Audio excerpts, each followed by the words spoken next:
আজ হচ্ছে সরস্বতী পুজো। সরস্বতী পুজোতে অঞ্জলি না নিলে মনটা বেশ খারাপ লাগে, কিন্তু অঞ্জলি নেব কীভাবে? বাড়িতে তো পুজোই হচ্ছে না, দাদার বাড়িতে পুরোহিত আসতেও অনেক বিকেল। তাই ভাবলাম ঘরেই, মা আমাকে বলল পঞ্জিকা দেখে মন্ত্র উচ্চারণ করে মাকে পুজো দিয়ে দিতে। তো সেই অনুযায়ী কাজ করলাম, তারপর রেডি হয়ে চলে গেলাম কলেজে। এই হচ্ছে আমাদের কলেজের প্রতিমা। তারপর আমরা চলে যাই ভোগ খেতে। তারপর কলেজ থেকে আমরা বেরিয়ে পড়ি আমাদের স্কুলের উদ্দেশ্যে।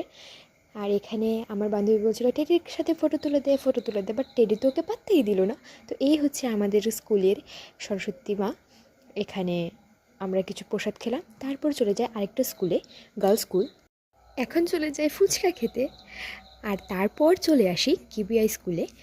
আর এখানে তো ভাই কি বড় লাইন, সেটা দেখে আর প্রসাদ নেওয়ার সাহস হলো না। যাই হোক, তারপর চলে গেলাম আবারও কিছু পেট পূজা করতে। ছিল আমার দিনটা। তোমাদের দিনটা কেমন কাটলো অবশ্যই